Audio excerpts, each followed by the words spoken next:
Seperti Rampak Update Kosida lah, itu, update ya. Rampak Kosida itu inovasinya Mang Arsad Effendi dengan Alul. Inovasinya itu Rampos. Rampos. Jadi Kosida tapi mereka menggunakan alat kesenian yang lain sehingga menjadi ramai dan meriah. Yang Ima Awi sebenarnya multifungsi. Bisa untuk menjadi kafe, tempat nongkrong anak-anak muda, bisa juga nanti di situ juga tempat untuk mengadakan kegiatan-kegiatan, penyambutan tamu, kemudian pelatihan-pelatihan bisa dilakukan di sana.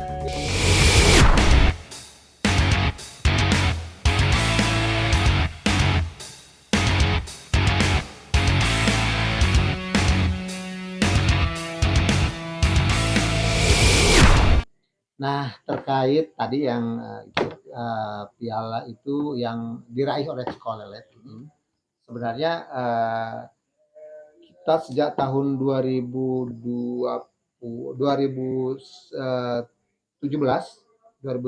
itu Cikolelet masuk desa wisata terbaik tingkat Provinsi Banten. Itu setelah tahun 2017. Ya, sebelum event ini. Tahun 2017. Semua itu kita awal-awal kita mengembangkan wisata. Kemudian pada tahun 2019 kita ada Cikolelet menjadi desa terbaik dalam rangka pengelolaan pemerintahan di tingkat Kabupaten Serang. Kemudian pada tahun 2020 kemarin Cikolelet juga mendapatkan juara harapan ketiga pendampingan desa wisata tingkat nasional oleh Kementerian Pariwisata. Dan alhamdulillah pada tahun puncaknya pada tahun 2021 kemarin Cikolelet masuk 50 besar desa terbaik nasional. Jadi intinya anugerah desa wisata Indonesia itu. Dapat piala itu, tapi Pak Lurah sebelumnya dapat runtutan penghargaan dulu gitu kan. Bukan Pak Lurah, masyarakat. Masyarakat. Jadi dalam kurun waktu itu alhamdulillah ini artinya menjadi penyemangat kami dalam rangka lebih meningkatkan lagi kualitas baik itu pelayanan masyarakat di pemerintahan maupun kualitas dalam pengelolaan desa wisata. Sebab tadi itu sama saja desa wisata juga ada peningkatan. Dalam anugerah desa wisata tahun 2021, Cikolelet ini masuk juara kategori desa wisata rintisan. Masih desa wisata rintisan. Cuman yang trofi keduanya, karena dari 50 desa wisata terbaik nasional itu yang mendapatkan trofi terbanyak desa wisata Cikolelet. Ada juara rintisan desa wisata, ada juara terfavorit. Yang juara terfavorit ini trofinya diserahkan langsung oleh Pak Menteri. Yang terfavorit ini. Nah, jadi ini pilihan pemirsa nih yang terfavorit ini. Jadi berapa banyak yang like, berapa banyak yang nonton, gitu. Berapa banyak yang subscribe gitu. Jadi ini. Jadi Cikolelet itu terbesar. Pemerintah itu sebelumnya udah menyediakan biografi Cikolelet. Ya. Dan pemirsa menilai. Iya, punya. Jadi video kontennya itu dikirim oleh kementerian dari 50 desa wisata terbaik itu, yang paling banyak like-nya, yang paling banyak view-nya, yang nontonnya itu yang juara. Dan Cikolelet itu sekitar pada waktu itu yang like-nya itu ada 75.000 likes. Satu Indonesia. Ya, jadi ada beberapa desa yang memang mengejar pada waktu itu. Jadi kita mendapatkan 2 trofi itu pada tahun 2021. Trofi pertama apa boleh? Desa wisata rintisan. Terbaik desa wisata rintisan. Nah, kategori desa wisata itu ada desa wisata rintisan, ada desa berkembang, dan ada desa wisata maju dan ada desa wisata mandiri. Itu bentuknya bukan lomba tapi penghargaan. Ya, jadi tetap dilombakan. Jadi dari 7.000 sekian desa, 7.000 sekian desa itu Indonesia yang wisata itu yang mengembangkan wisata terpilih menjadi 1.000. Disortir lagi, ditilai lagi. Jadi terus dieliminasi itu yang itu. Kemudian dari yang 1.000 dieliminasi lagi menjadi 500. Dari 500 dieliminasi menjadi 100. Dari 100 menjadi 50. Itu lama dong prosesnya. Lama etapannya, sekitar 3 bulan. Dan Cikolelet sampai saat terakhir masuk 50 itu. Dan yang 50 itu yang dikunjungi oleh Pak Menteri desa-desanya. Desa-desa wisatanya. Dan dikunjungi Pak Menteri, kemudian diundang ke Jakarta, kemudian mendapatkan trofi. Semuanya mendapatkan trofi itu yang 50 itu. Berarti Menteri datang dulu, baru kita diundang ke Jakarta, pengumuman malam anugerahnya. Ya. Keren juga, Pak. Luar biasa. Kalau di pikiran saya yang kebayang perjuangannya, Pak, entah dari aparat pemerintahan desa Cikolelet ini ataupun warganya yang sangat antusias ya Karena nggak mungkin Pak Lurah nggak menginfokan ke masyarakat ya kan kalau kita mau dinobatkan A, B, C, D kayak gitu. Nggak mungkin juga nggak pakai bantuan masyarakat. Ada bantuan masyarakat. Pembangunan dalam satu wilayah, apakah itu daerah maupun apa daerah maupun kecamatan maupun desa. Modal dasarnya adalah kekompakan masyarakat. Keinginan masyarakatnya ingin maju, di samping potensi dan lain-lain. Dan alhamdulillah Cikolelet tadi itu ketika kita memperjuangkan bagaimana kemudian desa Cikolelet sampai sejauh ini, walaupun ini dikatakan tadi saya katakan bahwa ini masih jauh panggang dari api, masih harus bekerja keras lagi. Intinya modal dasarnya adalah kekuatan-kekuatan yang ada di masyarakat. Itu intinya. Jadi Cikolelet ini luar biasa. Selama kita mempunyai pikiran rasional, kemudian betul-betul si pemimpin ini berjuang untuk kemajuan desanya, masyarakatnya mendukung. Perjuangan dari tahun 2017 ketika pengembangan sampai sekarang memang tidak semudah membalikan telapak tangan. Butuh proses. Kita bekerja keras bagaimana kemudian ketika menjadi desa wisata ini, apakah kita harus menginventarisir terkait potensi-potensi apa sih yang bisa dikembangkan Cikolelet sehingga menjadi desa wisata. Ekstra berpikir. Ekstra berpikir. Sehingga terakumulasilah daya tarik yang bisa dikembangkan itu. Yang pertama, Cikolelet mempunyai kesenian tradisional. Ada kendang pencaksilat, ada rudat, ada rampak qasidah, ada calung. Kemudian qasidahnya ada dari dulu. Malawisan juga ada. Ada yang dari dulu, ada yang sudah hilang kemudian kita angkat lagi. Ada yang inovasi yang mereka kembangkan dari insan seni. Seperti rampak qasidah.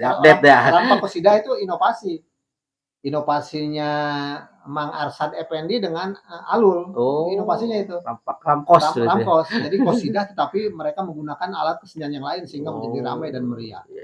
Kemudian yang sudah tidak ada kita adakan seperti rudat itu. Rudat sebelum kita mengembangkan desa wisata sudah tidak ada di Cikolelet. Ketika kita kembangkan, kita gali ke masyarakat, kesenian apa sih sebenarnya yang dulu pernah ada di desa Cikolelet? Rudat dulu ada katanya. Ada yang bisa mainnya nggak? Ada katanya. Kebutuhannya apa? Kebutuhannya kita bantu melalui alat kesenian itu. Kemudian juga Cikolelet juga yang kedua daya tariknya ada enggak tradisi budaya Cikolelet. Kita punya Ngagurah Danau, itu tradisi budaya. Ada tradisi budaya seni bertutur mamaca seh. Mungkin di desa lain ada, tapi di Cikolelet juga ada. Jadi ternyata seni bertutur ini digunakan oleh masyarakat kita ini sering digunakan dalam setiap event-event masyarakat besar. Mau nikahan kan kadang-kadang ini dulu nih, memaca dulu. Kemudian mau bangun rumah dia memaca dulu. Ada juga ngiring panganten. Ada juga marhabaan. Kemudian nukuh. Nukuh itu kegiatan syukuran kelompok bagi petani sawah. Kemudian juga ada prapahan yang dilaksanakan setiap bulan Muharram, itu budaya ya. Kemudian daya tarik yang lain, ada kita potensi alam yang luar biasa sehingga orang tertarik untuk datang ke situ. Kita ada 2 air terjun, Terjun Lawang, Seru Kembar, kemudian Puncak Cibaja, Puncak Pilar, walaupun memang ke sini Puncak Pilar kurang berkembang gitu. Kemudian kita juga berinovasi juga di kegiatan wisata yang akan kita laksanakan nanti di Leuwi Rangkong, itu inovasi. Kemudian yang keempatnya daya tariknya adalah ekonomi kreatif yang tidak kalah pentingnya. Seperti warga kita ada yang membuat ini makanan-makanan ceplis melinjo, karena yang dari melinjo itu ada dua produk, yang satu ceplis, yang satu emping. Kemudian ada juga itu karena ada buah-buahan yang di tempat lain ada, di kita ada buah keranji. Dan ini produknya ekspor. Yang sudah ekspor ke Timur Tengah itu. Mentahannya itu ke Timur Tengah. Mentahannya. Dan jangan salah, per kilonya cukup lumayan. Tapi mulai dikreasikan ya. Nah, kalau di sini dibuat manisan. Kemudian juga ada, walaupun belum diproduksi di sini, ini kerjasama kita dengan sebuah yayasan. Di sini juga ada penyulingan minyak serai wangi, dan ini produknya.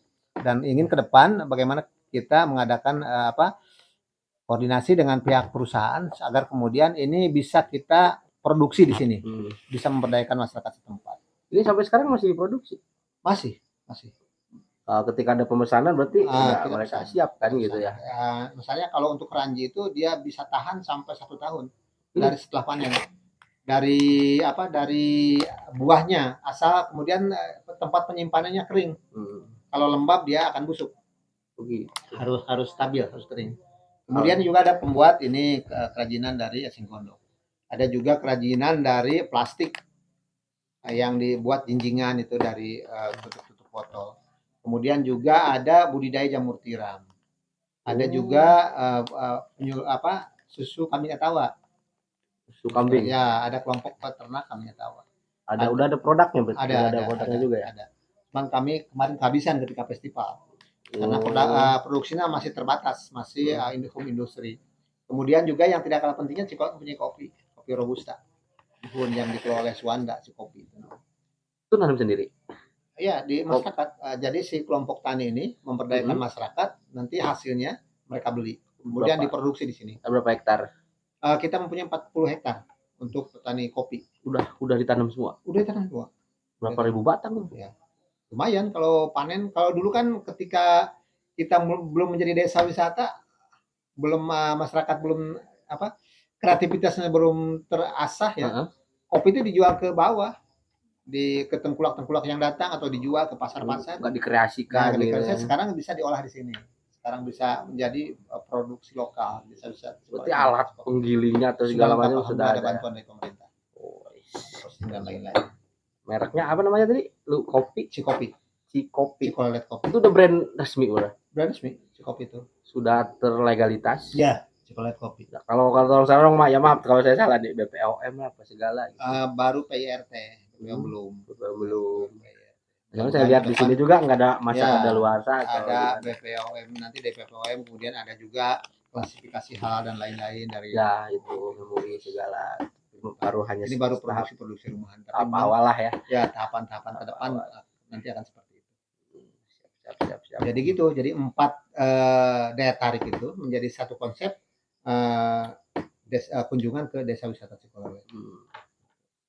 Yang lihat ini Pak Lurah. Imawi. Kafe ya. Ini berdirinya dapat inspirasi dari mana nih Rumah Awi ini Pak Lurah? Kita kepikiran juga seiring dengan banyak tamu-tamu wisata yang menginap di homestay. Kemudian ketika malam atau ketika datang mereka ada tempat nongkrong. Mereka dulu itu kalau lapar, kalau ingin makan atau cemilan dia ke bawah karena di kita belum ada, maka atas dasar itu kita buatlah ini Imawi. Yang Imawi sebenarnya multifungsi, bisa untuk menjadi kafe, tempat nongkrong anak-anak muda, bisa juga nanti di situ juga tempat untuk mengadakan kegiatan-kegiatan penyambutan tamu, kemudian pelatihan bisa dilakukan di sana. Di Imawi di samping Imawi juga tempat menampilkan ini gerai-gerai ekonomi kreatif. Itu anggaran dari pemerintah swadaya masyarakat. Terutama ya biaya sendirilah kita. Karena memang kalau mengandalkan bantuan dari pemerintah, bantuan dari dana desa juga, karena aturan yang begitu ketat kita juga agak takut menggunakannya. Tapi untuk pengelolaannya pemberdayaan masyarakat. Kita bekerja sama dengan masyarakat, kemudian juga dengan Pokdaris. Sorry Pak Lurah nih, itu kan kafe. Kalau di otak saya nih, otak saya pribadi, yang namanya kafe itu tempat usaha. Ya, nge-manage-nya. Karena ini kan kalau tadi pemberdayaan masyarakat. Cara memanage apa melibatkan seluruh masyarakat? Tentunya tidak. Dalam manajer kafe ini memang harus ada yang ahli dalam meracik minuman dan lain-lain. Pembagian segala macam. Pembagiannya itu manajemen kita kasih modal aja. Saya kasih modal secara pribadi, silakan itu dikelola.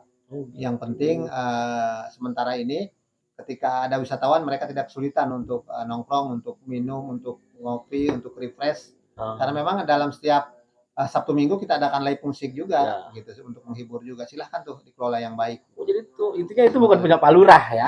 Itu Pak Lurah cuma memfasilitasi, membantu. Bangunannya saya buat. Bangunannya saya punya saya. Cuman saya berdayakan itu untuk kegiatan-kegiatan aktivitas Pokdaris. Silahkan.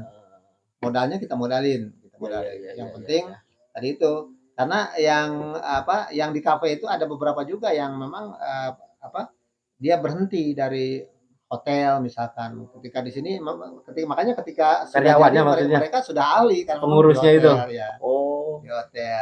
Kemudian bagaimana juga karena di sini ada yang sekolah di perhotelan dan lain-lain. Untuk menata housekeepingnya juga homestay kalau ada tamu mereka yang jadi Pak Lurah memanfaatkan, merekrut itu memanfaatkan, ya, rekrut supaya orang-orang yang mereka berkompeten lah di situ ya. bisa ada pekerjaan atau bisa nyambung lagi lah. Misalkan Muhli ini kan dulu dia di Horizon. Oh, Dia ahli racik di kafe-kafe hotel. Dan sekarang dia kerja di kafe Umawi. Sedangkan dia yang memainnya dia yang mengelola. keren juga. Intinya mah itu kafe silahkan diisi Ya. seluruh masyarakat Ya, Cikolelet.